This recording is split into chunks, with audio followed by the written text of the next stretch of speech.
Les aboiements ne cessaient pas. 3 nuits de suite maintenant, et les avertissements profonds et gutturaux de Max résonnaient à travers la vieille ferme comme le tonnerre. James Callaway pressa l'oreiller contre ses oreilles, ses mains burinées tremblant légèrement, non pas à cause de l'âge, mais à cause de quelque chose de plus profond, quelque chose que les voisins ne verraient jamais. « Jim » chuchota Eleanor à côté de lui, sa main trouvant son épaule dans l'obscurité.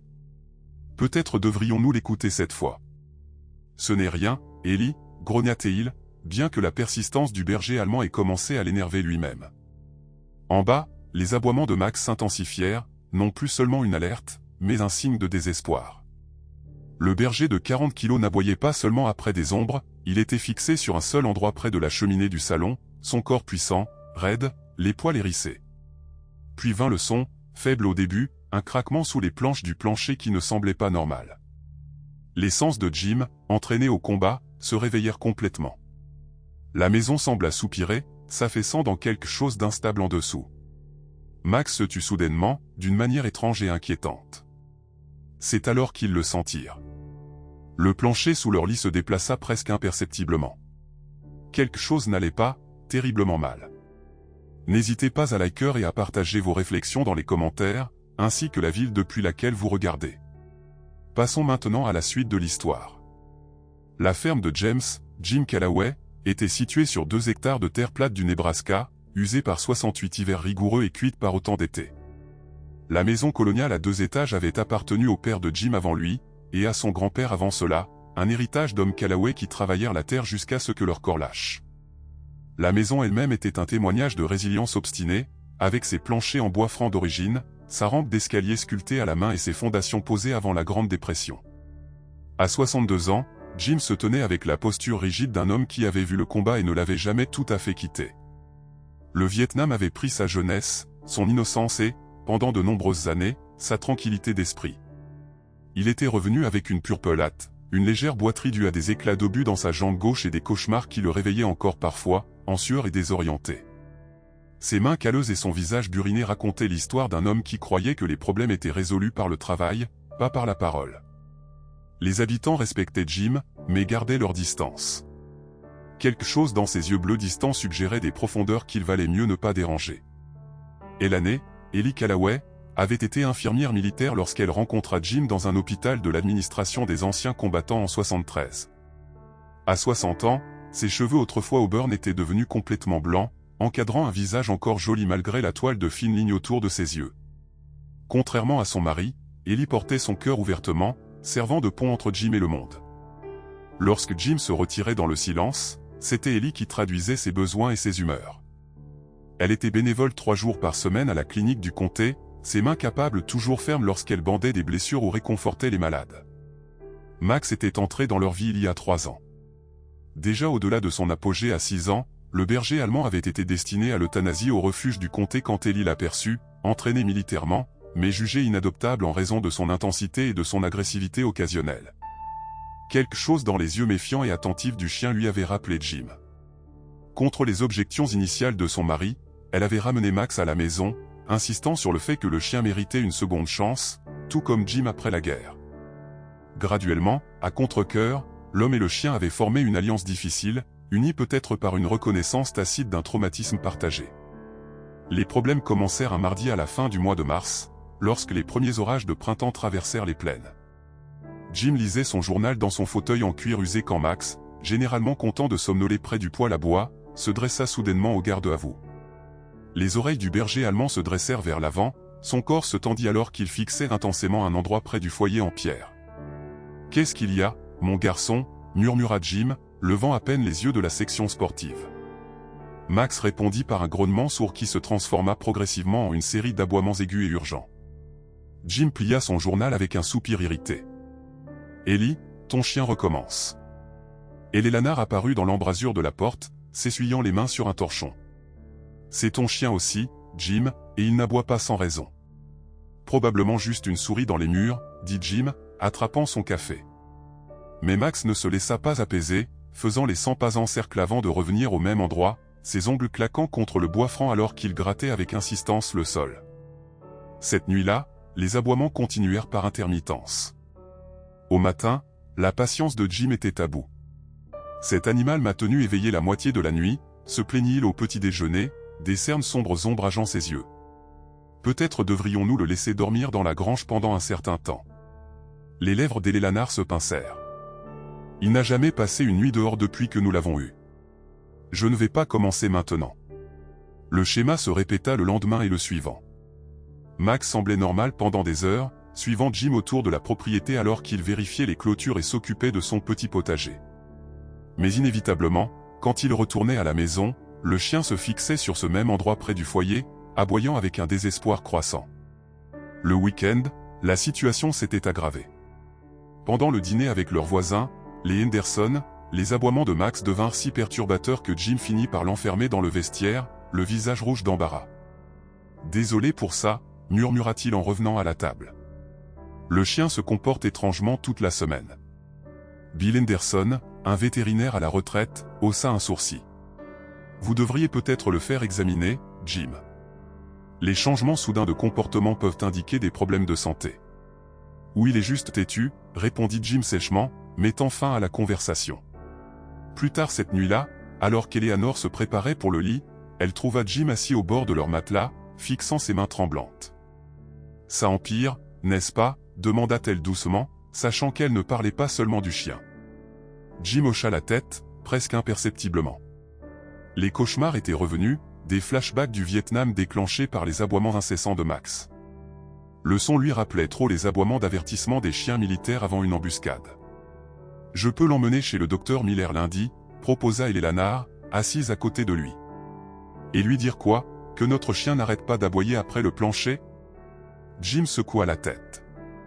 « On va passer pour des fous. » Au 7e jour, toute la maison existait dans un état de tension dû au manque de sommeil. Jim avait pris l'habitude de porter ses vieux protège-oreilles de tir dans la maison. Et Eleanor avait appelé le docteur Miller quand même, seulement pour se faire dire que rien ne pouvait être fait sans amener Max. Et Max, si quoi que ce soit, était devenu plus frénétique, refusant de manger et dormant à peine, son attention fixée avec une détermination absolue sur l'endroit près du foyer. Ce soir-là, alors qu'un orage de printemps particulièrement violent s'abattait sur les fenêtres, l'impasse atteignit son point de rupture. Jim venait de s'assoupir dans son fauteuil quand les aboiements de Max le réveillèrent. Quelque chose dans le ton de l'animal avait changé. Il y avait une qualité désespérée qui perçait l'irritation de Jim. « Ça suffit », dit-il en se levant avec difficulté de sa chaise. « Je vais découvrir ce qui le rend si agité. » Et Eleanor regarda anxieusement Jim s'agenouiller à côté de Max, son mauvais genou protestant. Pour la première fois, il regarda vraiment la section du plancher qui avait tant captivé le chien. Les larges planches de chêne semblaient assez ordinaires, usées par des décennies de passage. « Je ne vois rien, mon garçon, » dit Jim, mais sans sa brusquerie habituelle. Il passa sa main sur le bois, sentant quelque chose d'inhabituel. Puis il s'arrêta, le sourcil froncé. « Hein, qu'est-ce que c'est ?» demanda Eleanor. S'approchant, Jim appuya sa paume à plat contre le plancher. « Sentez ça, il y a un courant d'air qui remonte entre ces planches. Ça ne devrait pas arriver. » Comme en réponse à la découverte de Jim, Max gémit et gratta plus urgemment l'endroit. Jim et Eleanor échangèrent un regard inquiet. Pour la première fois depuis une semaine, ils pensaient tous les deux à la même chose. Peut-être que Max essayait de leur dire quelque chose depuis le début. Le lendemain matin se leva gris et pluvieux, alors que Jim récupérait sa boîte à outils dans le garage. Il avait mal dormi, ses rêves remplis d'échos de chiens qui aboient et d'explosions lointaines. Ellie l'avait convaincu de regarder de plus près cette section de plancher, ne serait-ce que pour prouver qu'il n'y avait rien d'inquiétant. « Je pense toujours que nous sommes en train de faire plaisir à un chien névrosé », grogna Jim en s'agenouillant près du foyer, grimaçant alors que son mauvais genou protestait. Max était assis à proximité, inhabituellement calme, maintenant que Jim s'attaquait à la source de sa préoccupation. Les yeux intelligents du berger suivirent tous les mouvements de Jim. Ses oreilles se dressèrent vers l'avant avec une attention soutenue. « Regarde-le », dit Ellie, apportant à Jim une tasse de café noir. « Il sait que tu l'écoutes enfin. » Jim grogna sans s'engager et se mit au travail, soulevant soigneusement le bord d'une planche de plancher avec un pied de biche. Le vieux chêne résista d'abord, puis céda avec un gémissement qui sonna presque humain. Jim s'arrêta, un frisson inattendu lui parcourant l'échine. « Jim, qu'est-ce qu'il y a ?» demanda Ellie, remarquant son hésitation. « Rien, » murmura-t-il, bien que tous les deux savaient que c'était un mensonge. Alors qu'il soulevait complètement la planche, Max se rapprocha, son nez frémissant d'intérêt. Jim fit briller une lampe de poche dans l'étroite ouverture, révélant les solives et le sous-plancher attendu en dessous. Mais alors que le faisceau balayait la cavité, quelque chose brilla en retour, quelque chose qui n'était pas à sa place. Jim tendit la main dans l'espace, ses doigts se refermant autour de métal froid. Quand il retira sa main, il tenait un ensemble de plaques d'identification de chiens militaires. « Qu'est-ce que c'est que ça » halta Ellie, se penchant pour regarder de plus près. Jim retourna les plaques dans sa paume, lisant les informations estampillées. Son visage se vida de sa couleur. Ce sont des plaques d'identification K9, des plaques de chiens de travail militaire. Les sourcils d'Ellie se froncèrent. « Mais comment ?»« Je ne sais pas, » dit Jim, sa voix inhabituellement tendue. « Mais ce ne sont pas n'importe quelles plaques. Elles datent de la guerre, du Vietnam. » La découverte déchaîna quelque chose en Jim, un flot de souvenirs qu'il avait passé des décennies à essayer de contenir. Il s'assit lourdement sur le plancher, les plaques serrées dans sa main tremblante alors que la sueur perlait sur son front, malgré l'air frais du printemps. « Jim » la voix d'Ellie sembla venir de loin. « Jim, reste avec moi. » La pression familière se construisait dans sa poitrine, le prélude à une crise de panique qu'il n'avait pas vécue depuis des années. Des images défilèrent devant lui, la chaleur de la jungle, le poids de son M16, le croisement berger qui s'appelait King et qui avait sauvé son peloton en détectant un fil piège quelques secondes avant qu'il ne le déclenche. Le nez humide de Max contre sa main ramena Jim au présent. Le chien s'était déplacé à ses côtés, se pressant contre lui dans une démonstration inhabituelle de réconfort physique. « J'ai besoin d'air », réussit à dire Jim. Se relevant avec difficulté, il sortit en titubant sur le porche, Max le suivant de près. Ellie les trouva là 10 minutes plus tard, Jim assis sur les marches avec la tête de Max sur ses genoux, un niveau d'intimité que les deux n'avaient jamais partagé auparavant. « Qui vivait ici avant que tes parents achètent l'endroit ?» demanda-t-elle doucement, s'installant à côté de lui.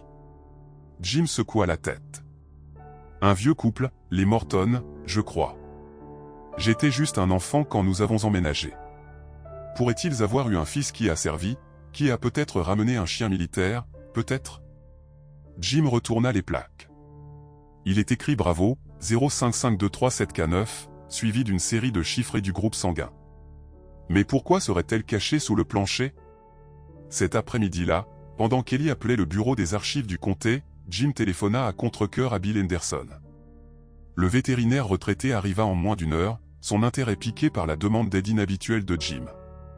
Les chiens de travail militaire n'étaient pas toujours traités comme ils le sont aujourd'hui, expliqua Bill en examinant les plaques. Au Vietnam, ils étaient classés comme équipement. Quand la guerre a pris fin, beaucoup ont été euthanasiés ou abandonnés. Les ramener à la maison n'était pas une procédure standard. La mâchoire de Jim se serra. Je me souviens. Mais certains maîtres ne pouvaient pas supporter d'abandonner leurs partenaires. Il y a eu des cas de soldats qui ont fait passer leurs chiens en contrebande à la maison, les gardant sous le radar. Vous pensez que c'est ce qui s'est passé ici? Quelqu'un a ramené un chien de guerre illégalement. Bill haussa les épaules. C'est possible. Le fait que les plaques aient été cachées suggère que quelqu'un voulait dissimuler l'origine militaire du chien.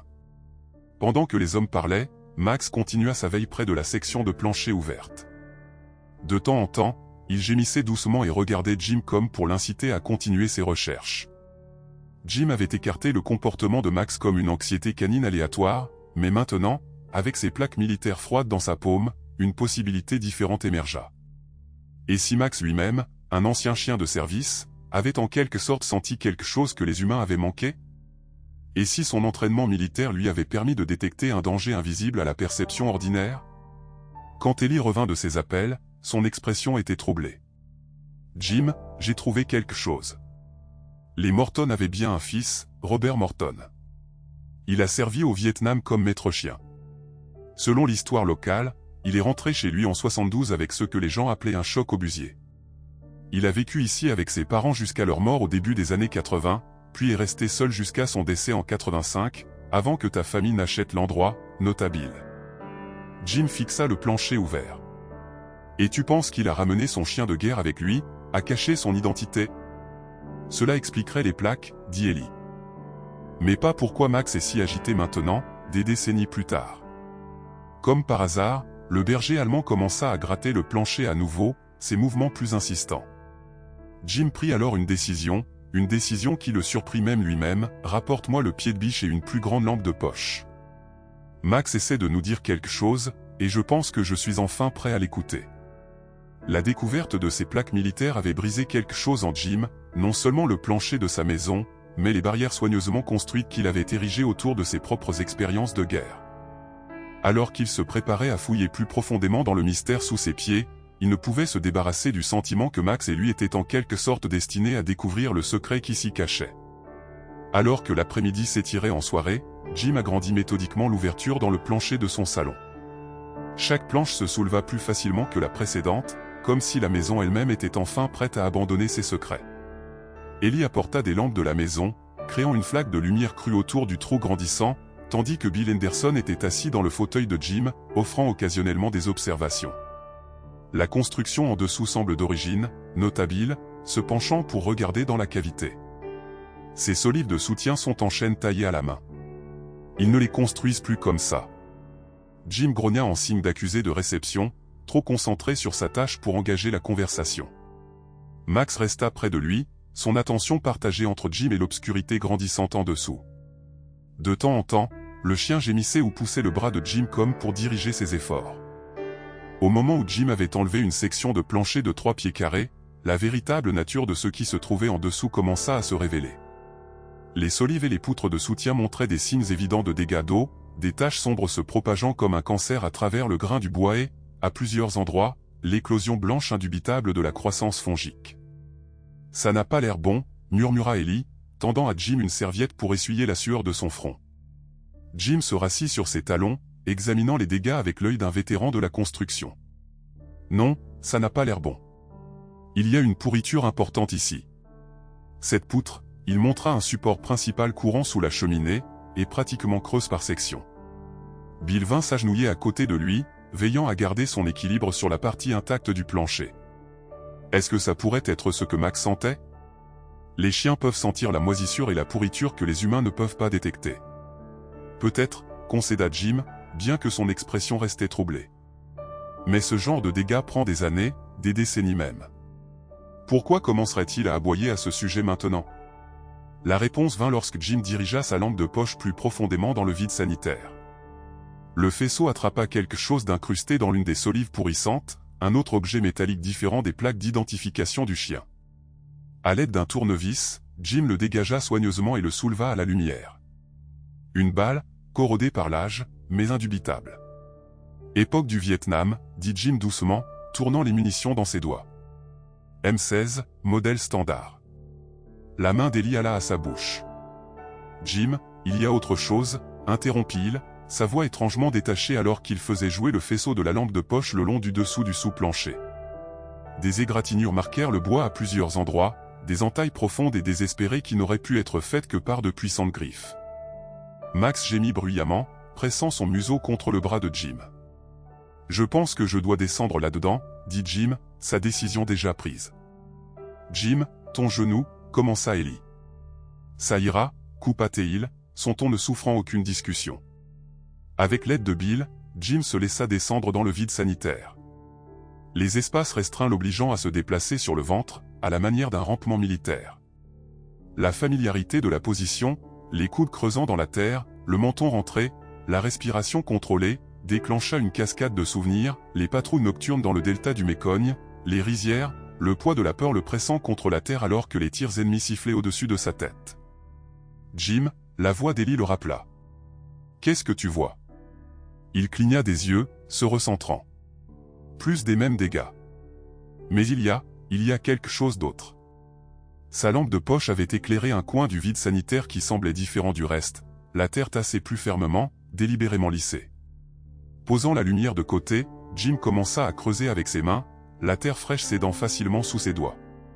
15 centimètres plus bas, il sentit du tissu enroulé autour de quelque chose de solide.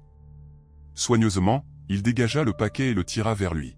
« Je remonte » appela-t-il, sa voix épaisse d'une émotion qu'il ne pouvait nommer. Quand il émergea, couvert de terre et grimaçant à cause de la douleur dans son genou, Jim tenait un petit paquet de toile en train de se désintégrer. Il le posa doucement sur la partie intacte du plancher et, avec des doigts tremblants, le déballa. À l'intérieur se trouvait un collier de cuir usé, craquelé par l'âge, mais encore suffisamment intact pour lire le nom estampillé sur sa surface. « Bravo », murmura Ellie, le chien des plaques d'identification. Glissé avec le collier se trouvait une photographie fanée, un jeune soldat agenouillé à côté d'un puissant berger allemand, la jungle visible en arrière-plan. Au dos, écrit à l'encre bleue délavée, « Robert et Bravo, Cassan 1969 ». Jim fixa les objets, son esprit s'emballant pour assembler les pièces d'un puzzle dont il n'avait pas soupçonné l'existence. Robert Morton a ramené son chien à la maison, dit-il enfin, l'a gardé caché, a gardé secrète son identité militaire. Mais pourquoi enterrer le collier sous la maison, demanda Bill. La réponse vint à Jim avec une clarté dévastatrice, parce que c'est là que Bravo est mort, et là que Robert l'a mis au repos. La réalisation s'abattit sur la pièce comme un suaire. Max se déplaça pour renifler le collier, puis leva les yeux vers Jim avec ses yeux connaisseurs, des yeux qui semblaient contenir la sagesse de toute son espèce. « Il sent un autre chien militaire, » dit Jim doucement, « un qui a servi comme lui, un qui... » Sa voix s'éteignit, incapable de terminer sa pensée. Cette nuit-là, après que Bill fut rentré chez lui avec la promesse de revenir le matin, Jim s'assit seul sur les marches du porche, le collier et la photographie à côté de lui. Ellie était allée se coucher avec tact, comprenant son besoin de solitude. Max était couché à ses pieds, plus paisible qu'il ne l'avait été depuis des jours. Les pièces commençaient à s'assembler dans l'esprit de Jim, formant une image à la fois tragique et familière, Robert Morton revenant du Vietnam avec des blessures invisibles, et un chien de guerre introduit en contrebande, son seul réconfort dans un monde qui ne comprenait pas ce qu'il avait enduré. La paire vieillissant ensemble dans cette ferme isolée jusqu'à ce que finalement, les pensées de Jim soient interrompues par un souvenir si vif qu'il lui coupa le souffle, lui-même à 19 ans, accroupi dans la broussaille de la jungle, alors qu'un berger allemand nommé King alertait d'un mouvement de vent, sauvant tout son peloton d'une embuscade.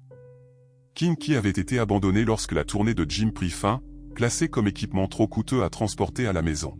« Je l'ai laissé là », murmura Jim à l'obscurité, des mots qu'il n'avait jamais prononcés à voix haute. « Je l'ai juste laissé là. » Max leva la tête au son, posant son museau sur le genou de Jim dans un geste si doux qu'il faillit le défaire. Le lendemain matin apporta la pluie, une averse constante et trempante qui tambourinait contre le toit et transforma la cour de la ferme en boue. Jim se réveilla tôt, ses rêves hantés par des chiens qui aboyaient, par le visage de Robert Morton, un homme qu'il n'avait jamais rencontré mais dont il comprenait soudainement trop bien la douleur. Pendant le café, il partagea sa théorie avec Ellie. « Je pense que Robert Morton a ramené Bravo à la maison illégalement après le Vietnam, l'a gardé ici en secret. Quand Bravo est mort, il n'a pas pu supporter de l'enterrer à l'extérieur, peut-être craignant que quelqu'un ne découvre les plaques militaires, ou peut-être voulait-il juste le garder près de lui, alors il a créé un espace sous le plancher, a enterré son partenaire là. » Les yeux d'Ellie étaient doux de compassion. Mais les dommages structurels, la pourriture, ont probablement commencé après la mort de Robert. Personne pour entretenir correctement la maison, vérifier les fuites ou les infiltrations. Puis ton père et moi avons acheté l'endroit, mais nous n'avons jamais su ce qu'il y avait en dessous, nous n'avons jamais eu de raison de vérifier jusqu'à Max. Jim hocha la tête, regardant le berger allemand somnoler près de la porte de la cuisine, enfin en paix maintenant que ses avertissements avaient été entendus. La sonnerie du téléphone les interrompit. Ellie répondit, son expression devenant de plus en plus inquiète pendant qu'elle écoutait. Quand elle raccrocha, elle se tourna vers Jim avec de l'inquiétude gravée sur ses traits. C'était le service météorologique. Ils ont rehaussé l'alerte aux orages de printemps en alerte aux inondations. Le barrage de Peterson Creek est à pleine capacité, et s'il cède, nous serions en plein sur la trajectoire, termina Jim. Leur propriété se trouvait dans la partie la plus basse de la vallée, avec le ruisseau longeant sa limite orientale. Il jeta un coup d'œil à la section de plancher exposée, aux poutres pourrissantes déjà compromises par des années de dégâts d'eau lents. Si ces solives de soutien cèdent pendant les inondations, toute la section centrale de la maison pourrait s'effondrer, conclut Ellie, la praticité de son infirmière prenant le dessus. Nous devons appeler un ingénieur en structure, et nous devrons peut-être évacuer. La mâchoire de Jim se serra. Non, Jim, je ne pars pas, dit-il fermement. Pas avec Robert et Bravo encore là-dessous, pas avec ce que nous savons maintenant.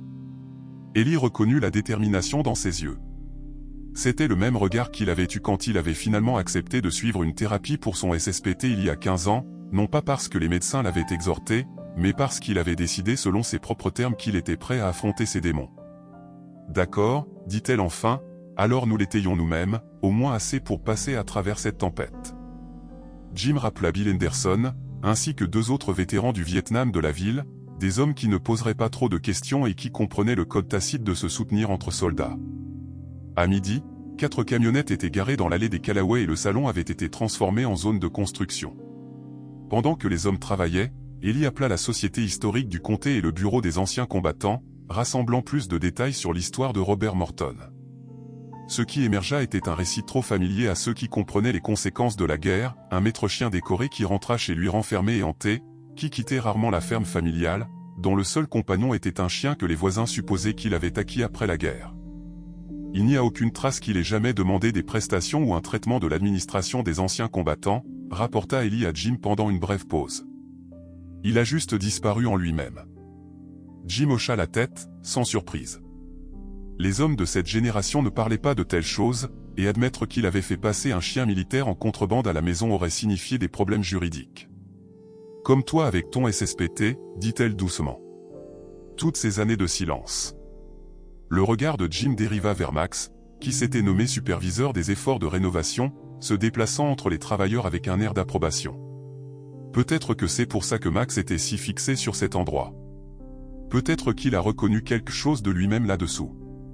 En fin d'après-midi, les supports temporaires étaient en place, pas une solution permanente, mais suffisamment pour empêcher un effondrement immédiat si les eaux montaient.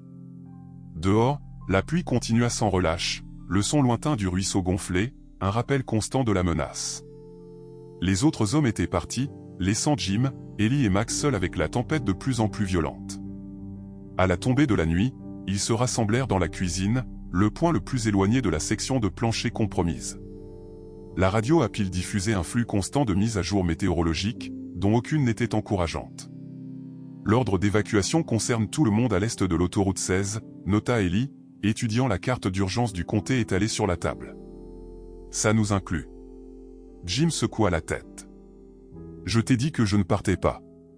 J'ai laissé un chien derrière moi au Vietnam, dit-il, sa voix soudainement rauque d'émotion. Je ne vais pas en laisser un autre enterré sous ma maison et être emporté. Je ne vais pas laisser la mémoire de Robert disparaître comme s'il n'avait jamais existé. Ellie regarda son mari, le fixa vraiment, et vit non pas l'homme têtu et renfermé qui avait résisté à la thérapie et à la connexion émotionnelle pendant des décennies, mais un soldat essayant toujours de faire la paix avec des choix qui lui avaient été imposés il y a un demi-siècle. Alors je reste aussi, dit-elle doucement. Mais Max part avec les Henderson. Bill a proposé de le prendre quand il partira. Jim commença à protester, puis s'arrêta, reconnaissant la sagesse de ses paroles. Max était encore relativement jeune, avec des années devant lui. Si le pire arrivait, d'accord, concéda Teil, mais juste Max. Tu devrais partir aussi.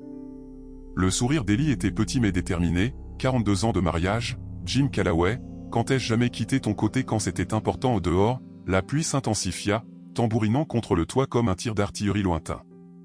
Max leva la tête, attentif au rythme changeant de la tempête, alors que quelque part dans l'obscurité, le ruisseau Peterson continuait de monter, emportant avec lui le poids d'histoires non dites et la promesse de règlement de comptes attendus depuis longtemps. Minuit apporta toute la fureur de la tempête. La pluie fouettait les fenêtres en nappes horizontales, poussées par des vents qui hurlaient à travers les avant-toits comme des âmes perdues. Jim se tenait à la fenêtre de la cuisine, regardant la foudre illuminer la cour de la ferme inondée dans des éclairs électriques saisissants. Le ruisseau, normalement une présence douce au bord de leur propriété, s'était transformé en un monstre rugissant, ses rives déjà rompues à plusieurs endroits. Le ruisseau a monté d'un autre pied, rapporta Teil sombrement, revenant à la table où Ellie était assise avec la radio à pile. L'eau a atteint le bord de la grange.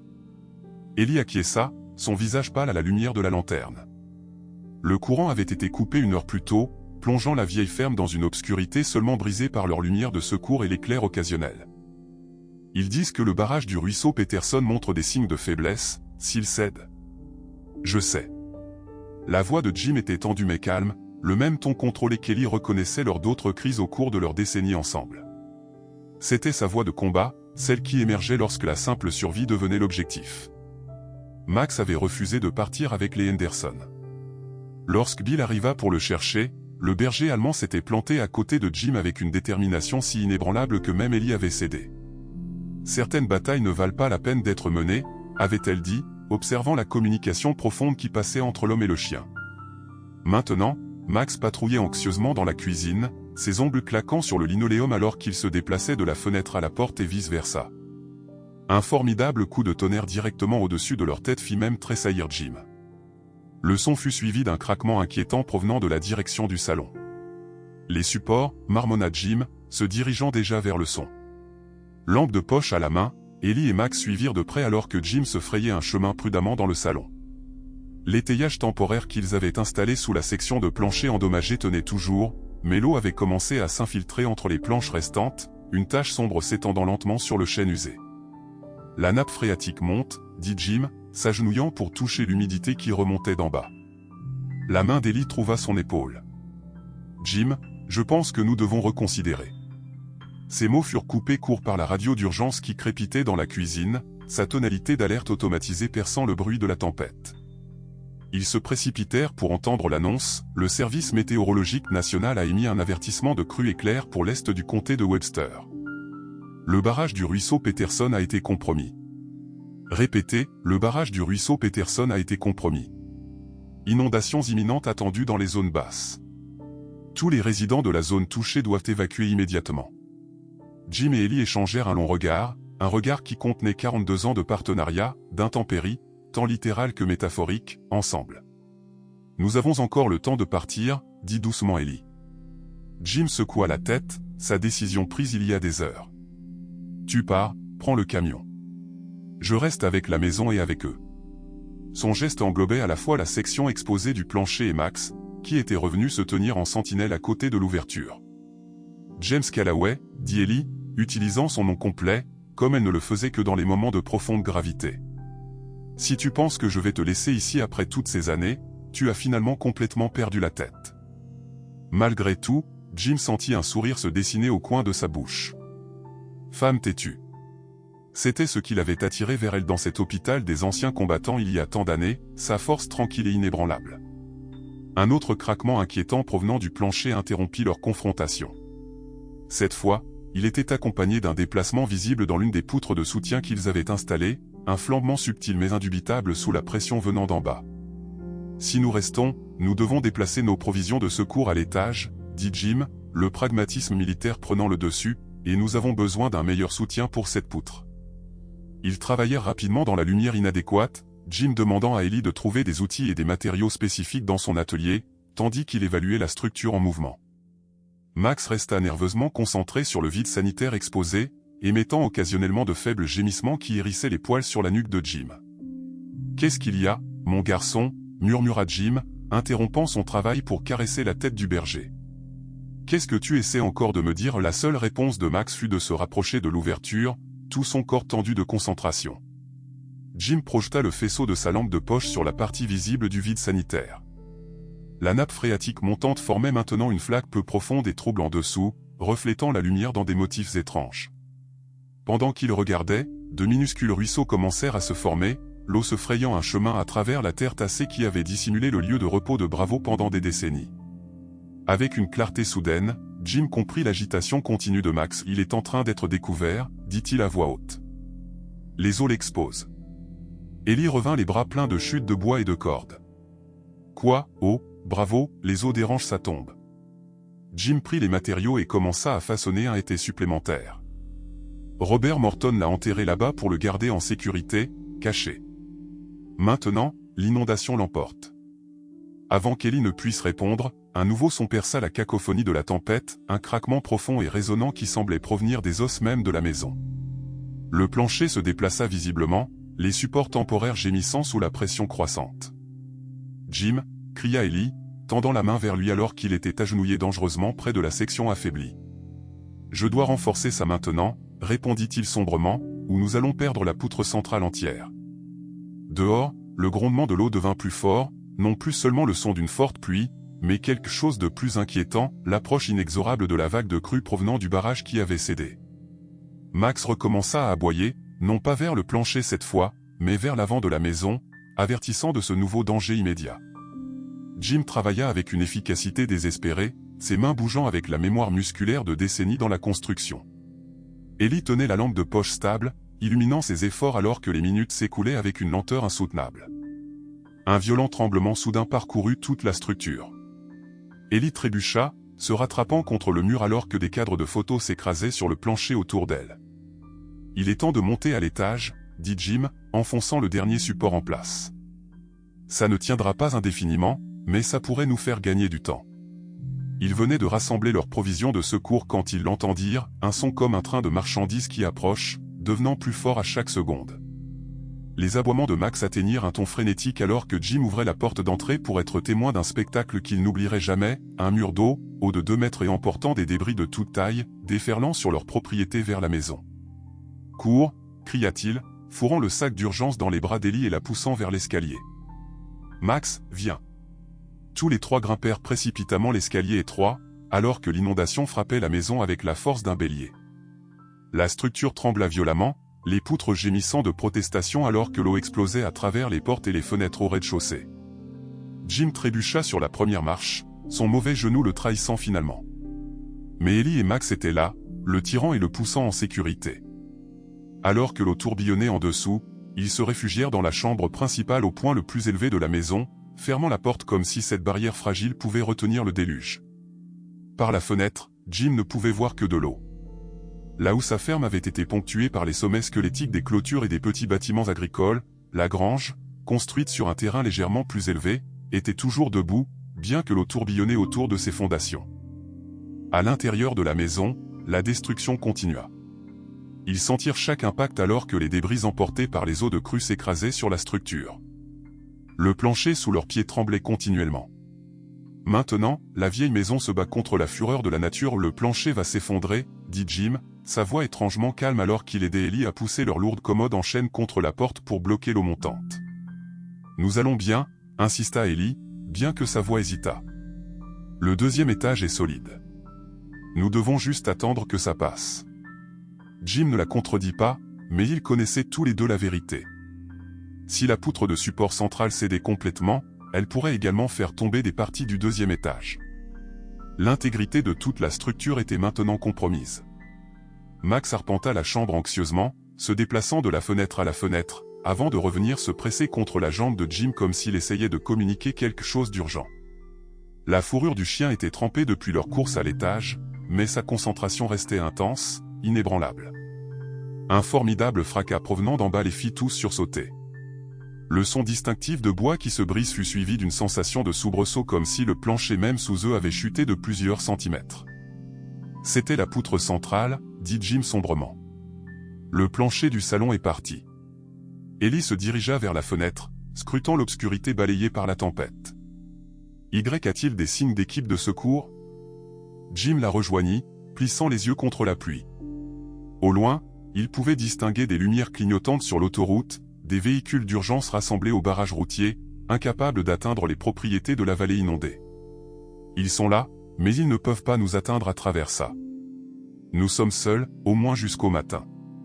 Un autre violent tremblement parcourut la maison, suivi du son indubitable d'eau qui coule directement sous leur chambre. L'inondation avait percé l'intérieur du 2e étage. Nous devons monter plus haut, dit Jim, se dirigeant déjà vers le petit accès au grenier dans leur plafond. Prends le sac d'urgence. Avec une lenteur douloureuse, il réussit à ouvrir la trappe du grenier et à abaisser l'échelle pliante. Ellie grimpa en premier avec leurs provisions, puis aida à guider Max alors que Jim soulevait le berger réticent vers l'ouverture. Jim était à mi-chemin de l'échelle lorsque le plancher de la chambre s'effondra sous lui. Un instant, il grimpait, l'instant suivant, il tombait. L'échelle s'arracha de ses amarres lorsqu'une section du plafond s'effondra. Il entendit le cri d'Ellie, sentit les dents de Max se refermer autour de la manche de sa veste dans une tentative désespérée de le retenir. Puis il plongea vers le bas alors que la maison semblait se désintégrer autour de lui. L'impact chassa l'air de ses poumons. L'eau froide l'engloutit, ainsi que des morceaux de plâtre, de bois et d'isolant. Désorienté, Jim lutta pour déterminer quel chemin était en haut dans le champ de débris tourbillonnant. Ses poumons brûlaient pour l'air, sa mauvaise jambe emmêlée dans quelque chose d'invisible sous la surface. Juste au moment où des taches noires commencèrent à danser au bord de sa vision, une force puissante le saisit, non pas le courant, mais quelque chose de délibéré. Max, le berger, avait sauté après lui et maintenant agrippait le col de sa veste, tirant de toutes ses forces considérables vers une poche d'air près de ce qui restait de l'escalier. La tête de Jim sortit à la surface et il haleta douloureusement, crachant de l'eau.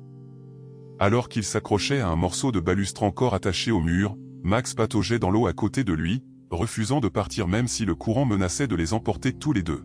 « Ellie !» cria Jim, sa voix à peine audible au-dessus du grondement de l'inondation. « Ellie !»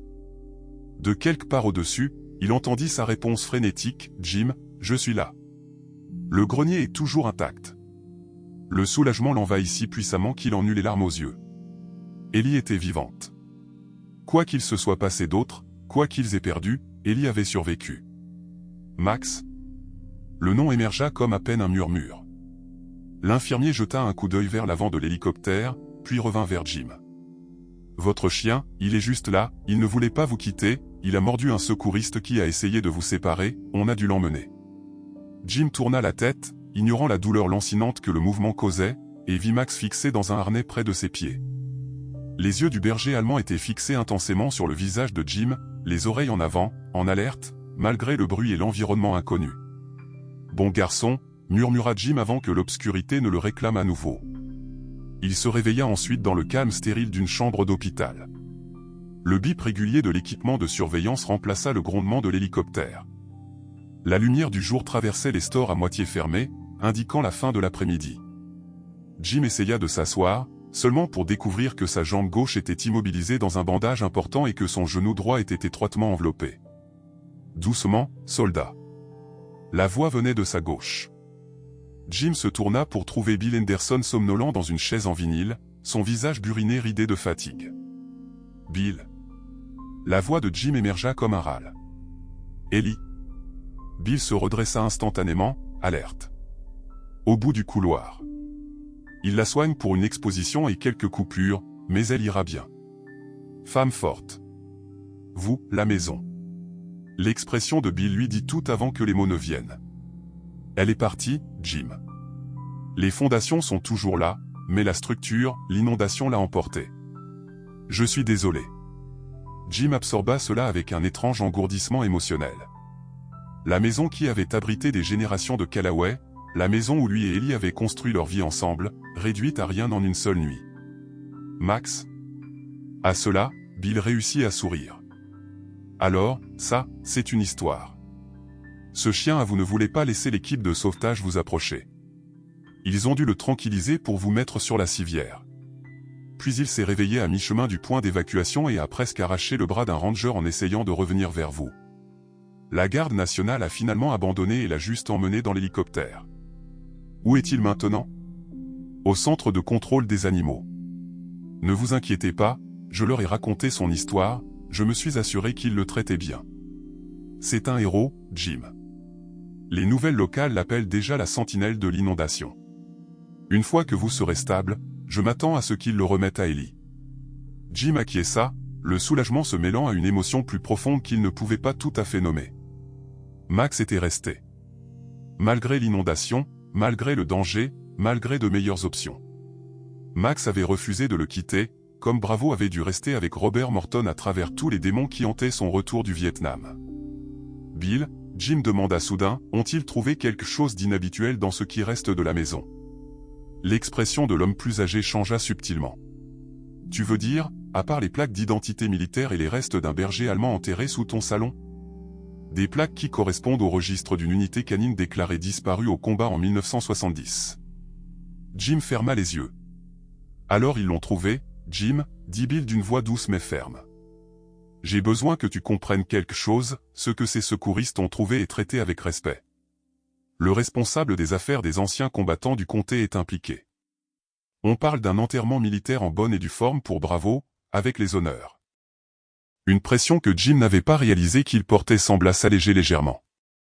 Robert Morton l'a ramené à la maison, dit-il doucement. Contre les règlements, contre tout. Il ne pouvait pas abandonner son partenaire. Non, il ne pouvait pas, acquiesça Bill. Et maintenant, nous comprenons pourquoi. La porte s'ouvrit, laissant entrer un médecin et, derrière elle, Ellie dans un fauteuil roulant, poussé par une infirmière. À la vue de sa femme, pâle mais alerte, un bandage sur le front, mais autrement intact, Jim sentit la digue émotionnelle finalement céder. Des larmes coulèrent sur ses joues burinées alors qu'elle cherchait sa main. « Tu as réussi à atteindre le toit », réussit-il à dire. La poigne d'Ellie se resserra sur ses doigts. « Je ne pouvais pas te laisser là-bas. J'essayais de trouver un autre moyen de te rejoindre quand l'équipe de secours est arrivée. » Le médecin s'éclaircit doucement la gorge. « Monsieur Callaway, vous avez subi une lacération importante à la cuisse droite nécessitant 47 points de suture. Votre genou gauche a subi d'autres dommages à l'articulation, nécessitant probablement une intervention chirurgicale une fois que l'enflure aura diminué. Vous avez également souffert d'une hypothermie modérée et d'une perte de sang.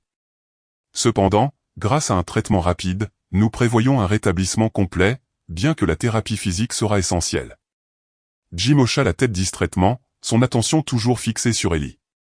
Le reste, les blessures, le rétablissement, même la perte de leur maison, semblaient secondaires, maintenant. Ils avaient survécu contre toute attente, contre la fureur de l'inondation et l'effondrement de la maison. Ils avaient traversé cela ensemble. Alors que le médecin continuait à exposer son plan de traitement, Jim se surprit à penser à Robert Morton, le soldat qui était revenu d'une guerre pour en combattre une autre, plus personnelle, à la maison, qui avait trouvé son plus grand réconfort dans la présence d'un chien qui comprenait sa douleur sans jugement ni explication, qui, en fin de compte, avait été incapable de se séparer de ce compagnon, même dans la mort. « Il y a autre chose que tu devrais savoir, » dit Bill quand le médecin eut terminé et les eut laissés seuls. La Société historique du comté a examiné ses archives. Il s'avère que Robert Morton n'a pas seulement ramené Bravo à la maison illégalement. Il a passé des années après le Vietnam à défendre les chiens de travail militaire, a écrit des lettres aux membres du Congrès, a organisé des anciens combattants locaux. Ces efforts ont contribué à l'adoption de la loi de 2000 qui permettait aux chiens militaires d'être adoptés après leur service. Il a essayé de réparer les choses, dit Ellie doucement. Pour tous les autres chiens, pour tous les autres Bravos. Jim corrigea, pensant à King, le berger allemand qui avait sauvé son peloton, pour être ensuite abandonné lorsque les troupes se sont retirées. Pour tous les partenaires que nous n'avons pas pu ramener à la maison. La révélation se posa sur eux comme une bénédiction, la connaissance que la douleur de Robert Morton avait finalement créé le changement, que son acte privé de défi avait contribué à ouvrir la voie à une politique plus humaine. 3 jours plus tard, Jim était assis dans un fauteuil roulant à l'entrée couverte de l'hôpital, attendant que Bill Henderson amène le camion. Sa cuisse droite palpitait sous ses bandages et son genou endommagé refusait toujours de se plier correctement. Mais les médecins avaient finalement accepté de le renvoyer aux soins d'Ellie. Il resterait chez les Henderson jusqu'à ce qu'ils décident quoi faire ensuite, reconstruire sur les anciennes fondations ou peut-être trouver un nouvel endroit pour recommencer. « Prêt ?» demanda Ellie, debout à côté de lui, la main légèrement posée sur son épaule. Avant que Jim ne puisse répondre, un aboiement familier coupa les sons de l'hôpital. Levant les yeux, il vit le pick-up de Bill s'arrêter au bord du trottoir et, dans la benne du camion, maintenu par un harnais spécial mais alerte et vibrant d'excitation, il y avait Max. L'aboiement du berger allemand se transforma en un gémissement aigu de reconnaissance. Quand il aperçut Jim, Bill se dépêcha d'aider le chien à descendre. Mais Max était déjà en train d'escalader le haillon, traînant sa laisse derrière lui. Alors qu'il se précipitait vers Jim, protocole hospitalier oublié, le berger se jeta contre les jambes de Jim, faisant presque basculer le fauteuil roulant. « Doucement, mon garçon », rit Jim dans son enthousiasme, ses mains trouvant les contours familiers de la tête de Max, caressant les oreilles veloutées, tandis que le chien alternait entre des léchouilles frénétiques et des gémissements joyeux, « Je suis là, je vais bien. » Alors qu'il se penchait en avant pour embrasser son fidèle compagnon, Jim remarqua quelque chose de nouveau attaché au collier de Max, une petite plaque métallique qui captait la lumière du soleil. Curieux, il la retourna entre ses doigts. C'était l'une des plaques d'identification militaire de Bravo, nettoyée et polie, nouvellement attachée au collier de Max à côté de son identification régulière. Le responsable des affaires des anciens combattants a pensé que c'était approprié, expliqua Bill, observant les retrouvailles avec suspicion, de l'humidité dans les yeux. Il a dit quelque chose à propos de passer le flambeau d'un chien de service à un autre. La vision de Jim se brouilla alors que ses doigts se refermaient autour de la plaque. Dans ce petit morceau de métal résidait tant d'histoires de loyauté et de perte, de batailles menées à l'étranger et à la maison, du lien unique entre les soldats et les chiens qui se tiennent à leur côté dans les heures les plus sombres. « Merci », murmura Jim, ne sachant pas s'il s'adressait à Bill ou au responsable des affaires des anciens combattants, ou à la mémoire de Robert Morton, ou peut-être à une puissance supérieure qui avait orchestré cette étrange et puissante convergence du passé et du présent. Max se pressa plus près, son poids chaud contre les jambes de Jim, un rappel vivant de ceux qui avaient été sauvés de l'inondation, pas seulement des vies, mais un héritage de dévouement qui transcendait le temps et la tragédie. 6 mois après l'inondation, Jim Callaway se tenait sur les fondations en béton nouvellement coulé de ce qui serait bientôt sa nouvelle maison et celle d'Ellie. Le soleil d'automne projetait de longues ombres sur le terrain dégagé où les matériaux de construction étaient empilés en rangées ordonnées en attendant que le charpentage commence. Les anciennes fondations étaient trop endommagées pour être récupérées, les obligeant à recommencer complètement à neuf, une ardoise vierge s'élevant de la boue et des débris que l'inondation avait laissés derrière elle. Jim s'appuya légèrement sur sa canne, une concession à son genou reconstitué que les médecins lui assuraient qu'il serait temporaire. À côté de lui, Max inspectait la propriété avec l'attention qui n'avait jamais diminué, la plaque militaire de Bravo captant la lumière du soleil alors qu'elle était suspendue à son collier. « Qu'est-ce que tu en penses, mon garçon ?» demanda Jim, grattant derrière les oreilles du berger. « Ce sera différent, mais ce sera la maison. » Et Max se laissa aller au contact, sa présence constante, un réconfort sur lequel Jim comptait plus ouvertement depuis l'inondation. Les cauchemars étaient revenus dans les semaines qui avaient suivi leur sauvetage. Pas seulement des souvenirs du Vietnam cette fois, mais des rêves terrifiants d'eau sombre qui montaient, de la voix d'Ellie appelant hors de portée, de Max emporté pendant que Jim restait impuissant piégé sous les débris. Ces nuits-là, c'est Max qui le réveillait, les coups de museau insistants du chien ramenant Jim à la réalité avant que les rêves ne puissent l'envahir complètement. La livraison de bois arrive demain, appela Ellie alors qu'elle sortait du pick-up des Henderson, portant un thermos et 2 tasses. Au cours du mois qui s'était écoulé depuis la perte de leur maison, ils étaient restés dans la chambre d'amis des Henderson, leurs amis refusant toutes les offres de loyer ou de compensation. Bill dit que le groupe d'anciens combattants sera là samedi pour aider au charpentage. Jim hocha la tête, acceptant la tasse fumante qu'elle lui offrait. Leur as-tu dit qu'il n'avait pas besoin de faire ça? J'ai des entrepreneurs qui sont prêts à travailler. Le sourire d'Ellie était entendu. Je l'ai fait.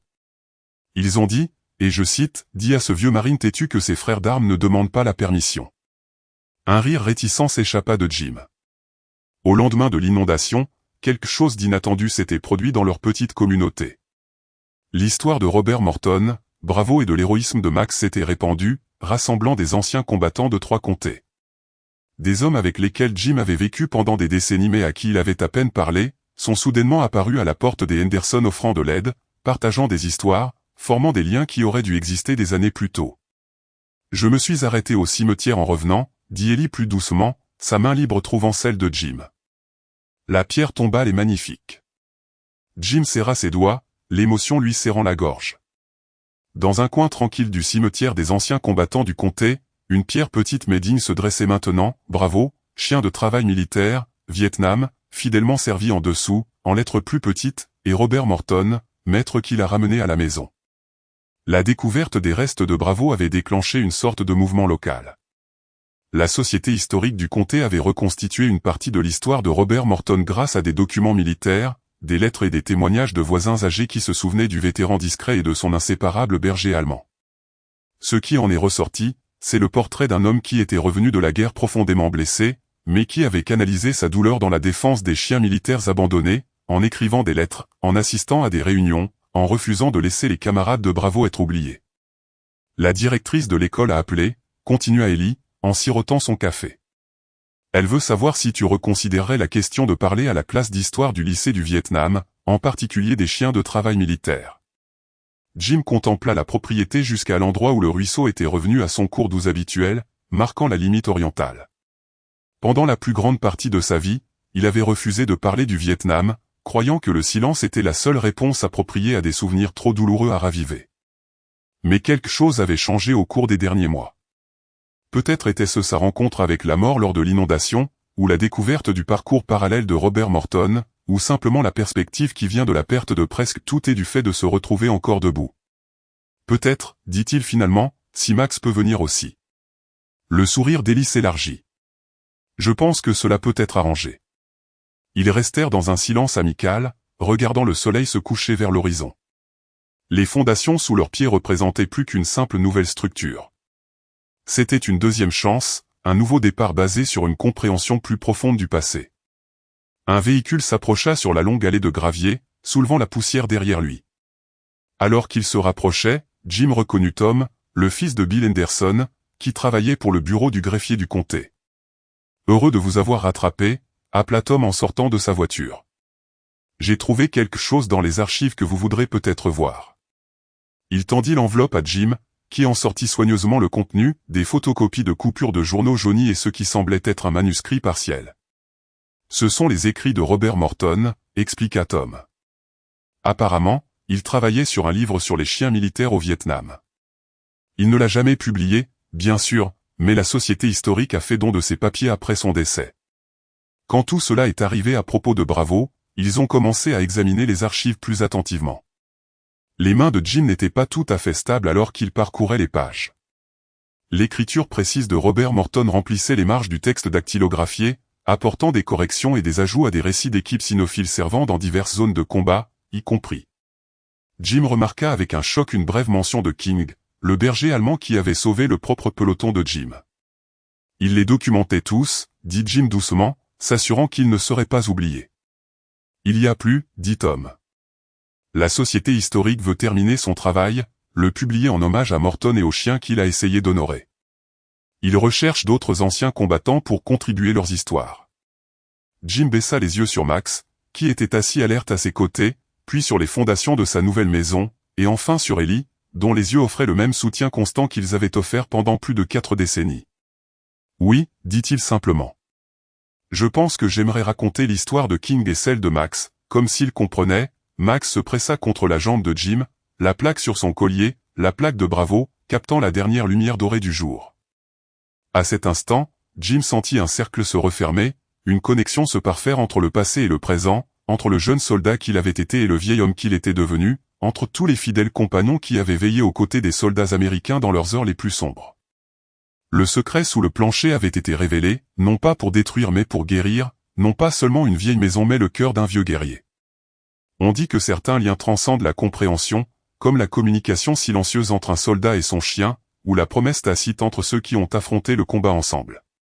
L'histoire de Jim Callaway nous rappelle que la guérison survient souvent quand on s'y attend le moins, parfois dessous les planchers même sur lesquels on a marché pendant des décennies.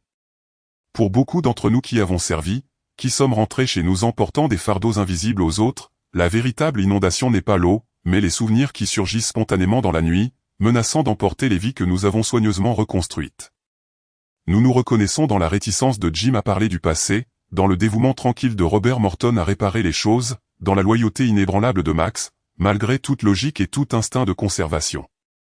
Peut-être ce qui nous touche le plus profondément est la reconnaissance que nos histoires ne se terminent pas lorsque nous rentrons chez nous, que les chiens que nous avons laissés derrière nous, les camarades que nous n'avons pas pu sauver, les mots que nous n'avons pas pu prononcer pendant des décennies, tous ceux-ci méritent d'être reconnus. Comme les plaques de Bravo qui trouvent un nouveau but sur le collier de Max, nos expériences passées peuvent devenir non pas seulement des fardeaux, mais des ponts, nous reliant aux jeunes générations qui ont besoin de comprendre, aux communautés prêtes à nous soutenir et à la paix qui vient de finalement ramener tout, même les parties douloureuses, à la maison où elles appartiennent. J'espère que vous avez apprécié l'histoire d'aujourd'hui. Abonnez-vous à la chaîne pour ne pas manquer d'autres histoires comme celle-ci. Laissez un like et commentez ci-dessous ce que vous avez pensé de l'histoire.